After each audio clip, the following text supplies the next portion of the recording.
The live TV, सच सबसे आगे। नमस्कार, द लाइव टीवी आप देख रहे हैं। आपके साथ मैं हूं आदित्य कुमार।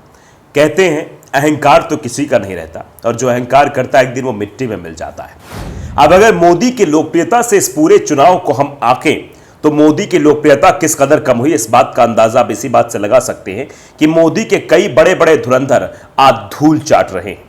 उसमें सबसे पहला नाम जो आता है वो स्मृति ईरानी का आता है। और स्मृति ईरानी की हार नहीं है, बल्कि भारतीय जनता पार्टी के लिए ये बहुत बड़ी कुमार है, मतलब एक गलत मार समझ लीजिए, जो मानसिक तौर पर बीजेपी को बहुत कमजोर करे। दरअसल आप समझिए, ना राहुल गांधी लड़े, ना प्रियंका गांधी लड़ी, ना गांधी परिवार का कोई अमेठी से लड़ा। कहा जा रहा है कि एक सामान्य से कार्यकर्ता ने अमेठी से स्मृति ईरानी को चुनाव हरा दिया।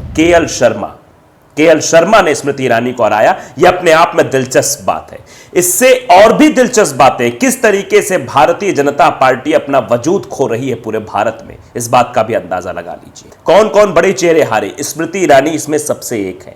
फिर उसके बाद अजय मिश्रा टेनी लखीमपुर खीरी चले जाइए, किसानों पर गाड़ी चढ़ाने वाला, जिसके बारे में क्या कह रहे थे केंद्रीय गृह मंत्री वहां जाकर कि मैं तो आपको मंत्री दे रहा हूं, आप लोग मंत्री चुनकर भेजेंगे, सांसद नहीं बनेगा। हालत खराब, हार गए चुनाव। उसके बाद आप आ जाइए माधवी लता को देख लीजिए, किस तरीके से कंट्रोवर्सी में लगातार रही, लेकिन असदुद्दीन ओवैसी के सामने चुनाव हार गई। उसके बाद अगर नाम आता है नवनीत राणा का, जो खुद ये स्वीकार करती कि मोदी मैजिक नहीं, और इस बात शायद अंदाजा लग भी गया होगा। पिछली बार तो निर्दलीय जीती, इस बार बीजेपी के टिकट पर चुनाव लड़कर आई मैदान में और चुनाव हार गई। ये वो बड़े नाम हैं जिनको मुंह की खानी पड़ी, आप अंदाजा लगाइए। और स्वयं मोदी जी की अगर हम बात करें, आप समझिए, मोदी जी वाराणसी से चुनाव लड़ रहे हैं और शुरुआती दौर में मोदी जी पीछे चल रहे हैं, ये अपने आप में शर्मनाक बात है। राहुल गांधी का चुनाव रायबरेली से ले लीजिए, वायनाड से ले लीजिए, यहां तक कि केएल शर्मा का अमेठी से ले लीजिए, ये कभी पीछे नहीं रहे, हमेशा आगे रहे। लेकिन शुरुआती दौर में मोदी जी पीछे रहे। और दूसरी सबसे बड़ी बात कि मोदी जी महज 1 लाख कुछ वोटों से चुनाव जीते हैं, ये भी अपने आप में बहुत शर्म की बात है। आप समझिए, लगभग 1.5 लाख वोटों से मोदी जी चुनाव जीते हैं, जबकि मोदी जी को तो सबसे ज्यादा वोटों से चुनाव जीतना चाहिए था, जबकि यह आंकड़ा शिवराज सिंह चौहान क्रॉस कर गए।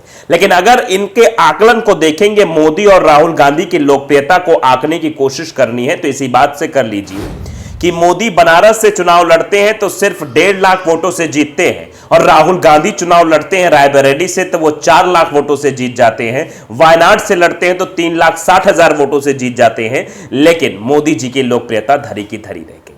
आप अंदाजा लगाइए, जरा सोचिए इस पूरे चुनाव में क्या हुआ। उत्तर प्रदेश, जहां से बड़े बड़े दावे किए जा रहे थे कि ऐसा है 80 सीटों में से 80 सीटें आ जाएंगी, बाबा का बुलडोजर है, फलाना है, ढिमकाना है, लेकिन वहां क्या हुआ, 34 सीटें। अपने आप में बेहद शर्मनाक हार है ये एनडीए गठबंधन के लिए, बीजेपी के लिए, कि इतनी बुरी हार उत्तर प्रदेश में हारनी पड़े। और सिर्फ उत्तर प्रदेश ही नहीं, राजस्थान ले लीजिए, बिहार, जहां पर पिछली बार एनडीए ने सारी सीटें अपने पास कर ली थी, सिर्फ एक बची थी, वहां क्या हाल हुआ है, वहां 8 सीटें छीन ली गई उनके हाथों से।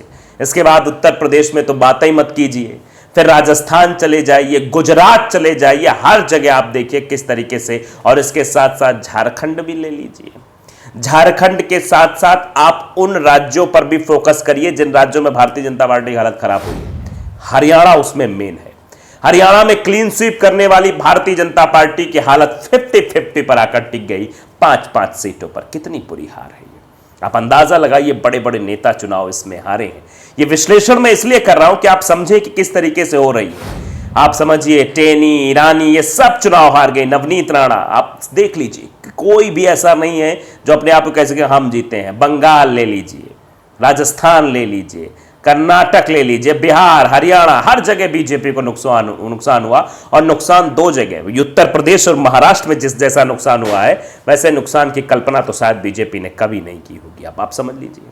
अब आपको चलिए महाराष्ट्र की कुछ मैं और रोचक चीजें बताता हूं। देखिए, लातूर में 2 टर्म से भाजपा के सांसद थे। नांदेड़ में 2019 में भाजपा सांसद बना। धारासिव में शिवसेना उद्धव ठाकरे 2019 में जीते, मतलब उनकी पार्टी जीती थी।